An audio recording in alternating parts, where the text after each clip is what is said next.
Nasa Trans Central Highway na kami or TCH. Talagang matarik dito. Ito talaga mga boss. Ito dito. Naka-segunda na ako mga boss. Kaya ito, bailo talaga. Segunda na ito mga boss. Balihan na ito. Takbo namin, 40. Yun po na. Hey mga boss, good morning. So, ito yung view namin sa morning. Tingnan niyo mga boss, oh. Ganda. Mga bataw. Ano lang, paligo-ligo lang dun. Buhay bata. Natural na natural nature. Yan, oh. White sand. Ito yung harapan ng tinitirahan namin mga boss. Yan. Mga bata, oh. Namiligo. So talaga ano sila, ang experience nila, nadalhin nila hanggang lumaki sila is ano talaga, priceless. Hindi lahat ng bata nakaka-experience nito mga boss. Kasi dito mga boss, wala masyadong technology. More ano talaga, nature, ligo dagat, mga ganun. Island life.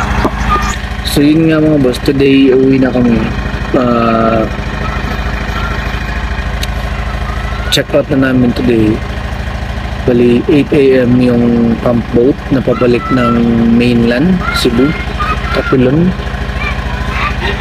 Breakfast muna kami. 6 AM na ngayon, so dapat 7:30 nandun na kami.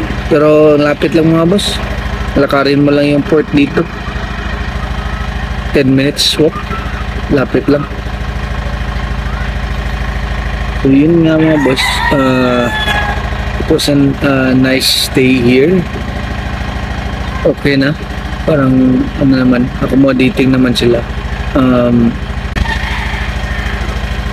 Okay naman yung electricity dito. Pala mga boss, dito yung electricity ano talaga, solar. So okay talaga kasi for the past 3 days or 4 days dito namin mainit yung panahon. So talagang nakapag-charge ng okay yung solar system. So talagang okay. Sige mga boss, breakfast muna kami. Sige. Pauwi na kami. Ito yung pump boat namin. Doon yung pamilya ko, no? Kasi bayad muna ako sa ano, ticket. Bangs! Hello! Kabayan. Lagi ako. Ayan mga boss. So pagdating nyo dito, ito yung parang ano nila, daungan. Diyan na kasi mababaw. Kaya dapat may ganito mga boss.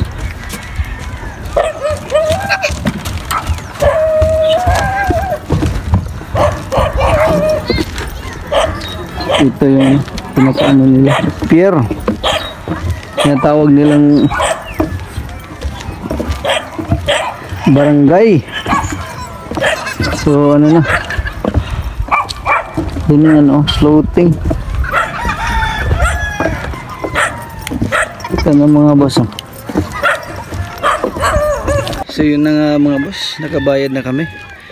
Bali 350 per head,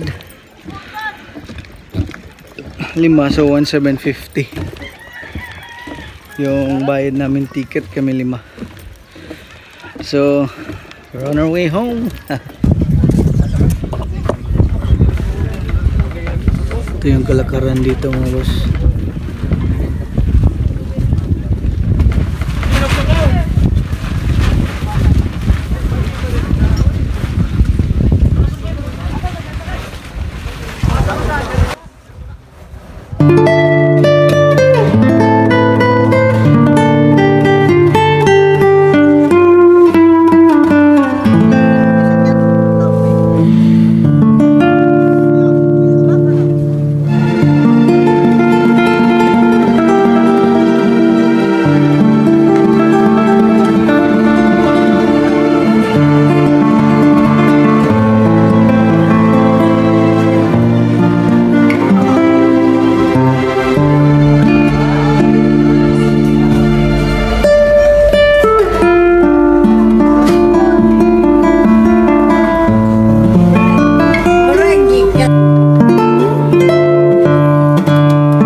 Papilon. Hello!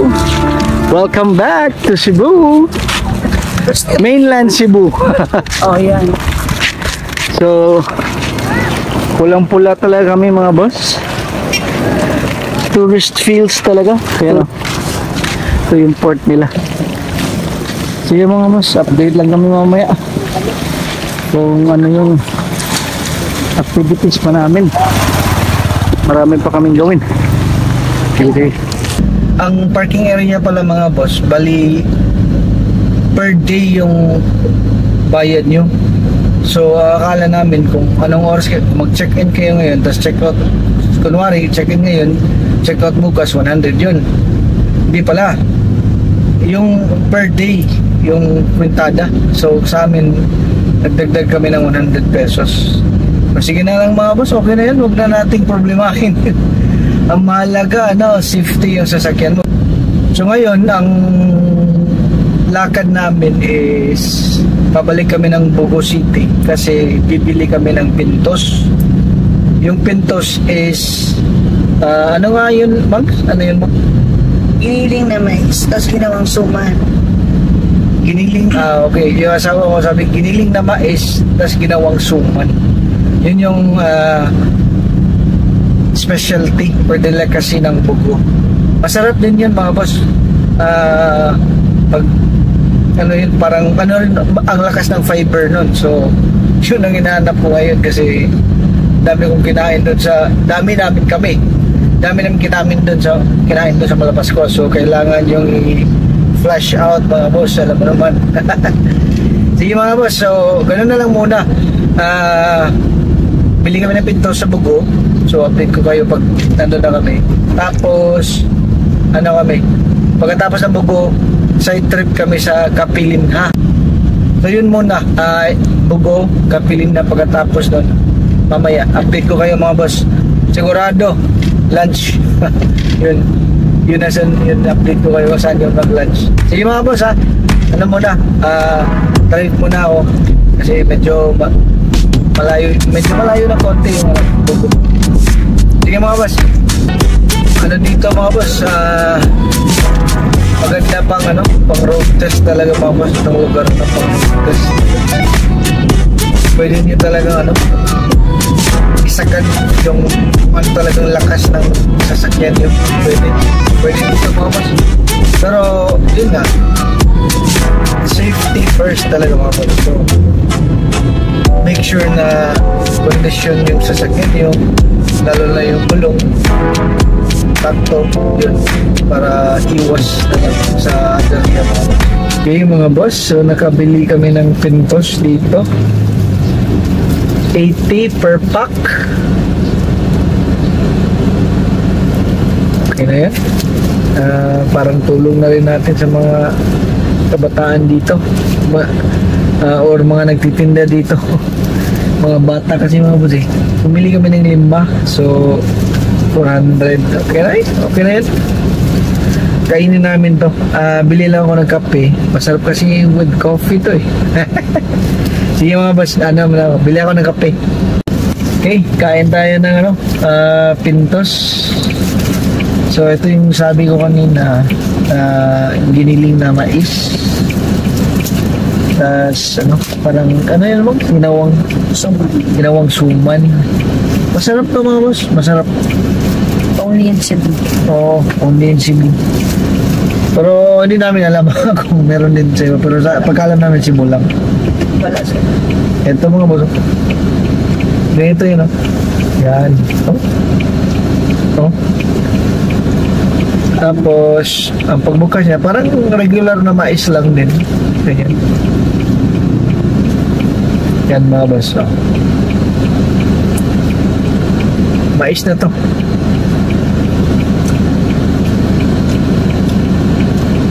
Mais.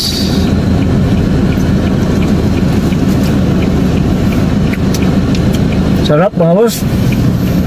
Ito bang sarap? Sarap. Sarap na. Matagal na ka kung hindi nakakain ito basta matagal lang. Kasi pag nagbabiyahe kami dito or may guest ako, hindi ako bumibili ng ganito Pero may mga guests na bumibili pero ngayon lang ako kain ulit. Sarap. Kapilinha. Yung Kapilinha Chapel. Bali yung Mama Mary dyan mga boss. Replika ng Mama Mary sa Portugal. So ito yung mga boss. This is the place. Ayan. Nasa ako bundok. Yun mga boss. Maliit lang. Pero ano talaga, ma-feel niyo yung sacred presence. Okay, update mga boss. Nasa Trans Central Highway na kami or TCH. Tapos na kaming kumain sa Balamban Jollibee. So ito mga boss, kung nakikita nyo, ito yung paakyat na daan. Talagang matarik dito mga boss, sa mga kaibigan nating Tagalog dyan. Anyway, kung napapansin nyo mga boss, ano talaga siya, kung sa video siguro parang di mo talaga di mo talaga maklaro kung gaano siya katarik. So ito mga boss, ito talaga mga boss, ito dito naka-segunda na ako mga boss sa mga Kailangan kong bailo, no? Bailo talaga. Segunda na ito mga boss. Balian na ito. Takbo namin 40. Yun, kung naririnig yung makina. Yun, ito nagkano ko Tricera. Pero naka-aircon ako mga boss, naka-aircon. Tricera. Ito Backyat. Kasi nga ano lang kami, 5 lang kami sa van. So hindi mabigat. Ito mga boss, ito talaga yung pinaka-entrada ng Trans Central Highway Balamban side. Ito yung entrada niya, paakyat talaga. So sa mga kaibigan nating motorista, talagang make sure na yung sasakyan nyo ready or check up talaga mga boss, kasi mahirap na pag dito tapos diba magkaperya pa. So ito mga boss, ito tinawag namin Simon kasi parang letter C talaga ito mga boss, na paakyat. Akyat na akyat talaga ito mga boss. Pero kung pababa ka naman, talagang siya, talagang napakabilis ng pagbaba mo mga boss.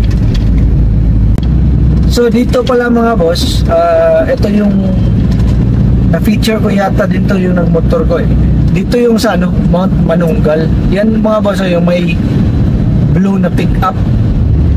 Then kung didiretso ka dyan pa Mount Manunggal, yan mga boss. Mount Manunggal is yun yung mountain kung saan nag-crash yung aeroplano ni late President Ramon Magsaysay, diba, sa Cebu City yun, or sa Cebu, diba? So dyan yun, Mount Manunggal. Pwede namang pumunta dun mga boss, walang problema. May daanan naman, pwede magsasakyan o motor, pwede. Pero medyo hapon na kasi mga boss Tapos talaga dyan mga boss, pag 4 or 5 PM talagang zero visibility na dyan mga boss. Napaka-fast. Dito pala yung mga tambayan ng motor mga boss, sa mga kaibigan nating motorista na mahilig mag-motor. Ito yung tambayan ng motor dito. Parang dito mga boss, pag dating mo dito, ang ibig sabihin nasa ka na, tuktok ng bundok. So good. Ito yung una mga boss, tourist destination, West 35. Yan Mountain Resort, West 35. Ano yan? Kung first time dito, may ano yan, restaurant, may mga playground sa mga bata, may zipline, mga ganun mga. Pwede kayo dyan. Yun yung first talaga mga boss galing sa Balamban. Pero marami talaga dito mga boss. So, may ano kayo choices dito mga boss. Yan. Buwakan ni Alejandra yan mga boss. Pwede nyo i-search yan sa Google mga boss. Sikat yun eh. Buwakan ni Alejandra. Tingnan nyo bulaklak. Maganda din dyan. May mga ano ba, maganda yung pagka design ng mga bulaklak nila. Dami. So, Evo. May ano dito mga boss. Evo Mountain. Pwedeng mag-camping dyan mga boss. So, sa mga hilig na outdoor, yung mga mountain climbing, mga ganun. Pwede dyan mga boss. Pwedeng mag-camping. May ano na sila. May reading tent na sila. So, pero pwede pa rin kayong magdala ng sarili ng tent. So, sige mga boss. Yun na lang muna ha. Mga boss. Tops. Turn right to Tops. Pero Hindi tayo pupunta hindi lang. tayo pupunta doon. Pagod so much na. Oo. Kasi ano to mga boss eh. Nasa ano na tayo? Cebu City. Yan o. Sa harapan ko. Overlooking na ng syudad ng Cebu. Welcome back tayo dito sa Cebu City mga boss. So ano na siguro mga boss dito ko natatapusin yung episode na to or tawag ito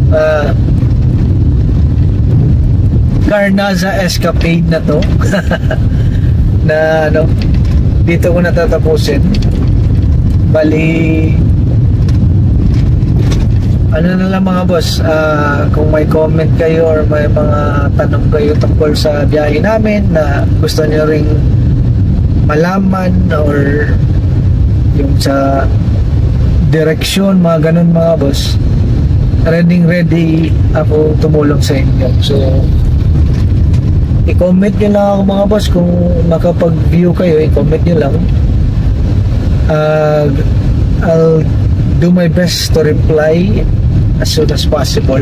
Baka yung may makapanood nito tapos gustong pumunta doon, don't worry mga boss, pwede ako makatulong sa inyo.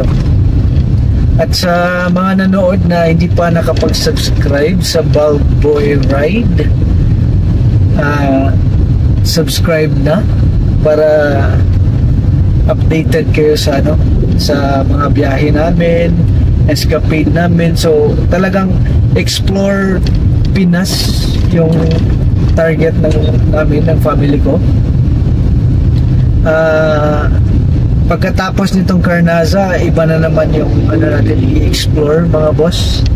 Sigurado updated kayo nun. Kaya nga please subscribe para updated kayo palagi. Ano pala mga boss, bali nag-include na ako ng ano, motor ride ngayon.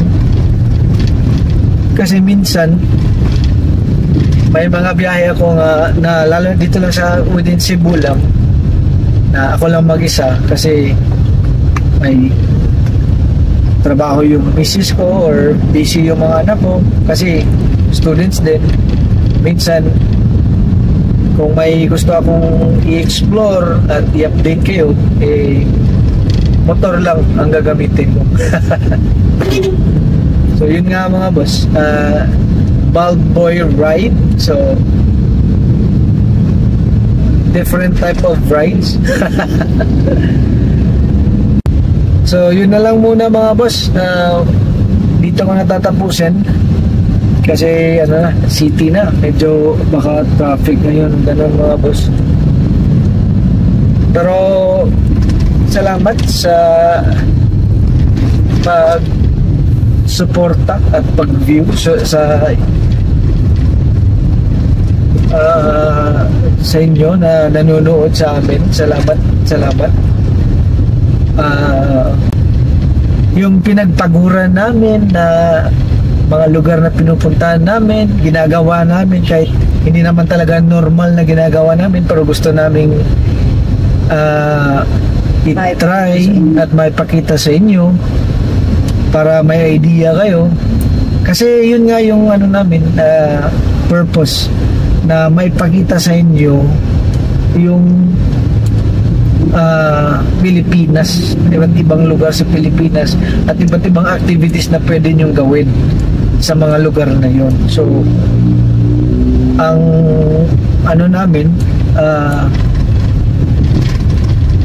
kasama na doon ang pag-try namin sa mga activities na yon para may idea kayo.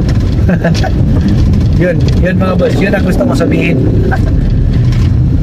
Pero talaga salamat kasi ano pag nag-review kami kayo sa amin, parang ano Kasama na natin sila sa pagdala. Oo, yun. Feeling namin na may yung mga ginagawa namin, nakakatulong kami sa inyo. Bali, hindi ano siya, parang it's not being wasted, mga boss. So, yun. But aside from that, mga boss, hindi lang sa punto na yun, but as family, mga boss, we're also creating memories of our own as family. Kaya nga para sa amin, mga boss, gusto din namin mag-invite sa mga the families out there who's watching us right now, na you try din kasi iba din tong experience na to, mga boss. Yun nga, may narinig ako na parang saying, or someone said this, a wise man said this, na parang you cannot, time is very important. Okay? You cannot waste time, because once time has passed, wala na yun, mga boss. So yun, so you have to make time and create memories with your family, mga boss. So yun, so yun din ang reason bakit namin ginagawa ito. Pero yun nga, gusto namin share sa inyo para gustuhan nyo din yung ginagawa namin. So yun na lang muna, mga boss, ha. Salamat again, Bald Boy Right at your service. Sa susunod na sa susunod na episode na naman, mga boss, for sure kasama ko kayo ulit. Sige, mga boss, salamat.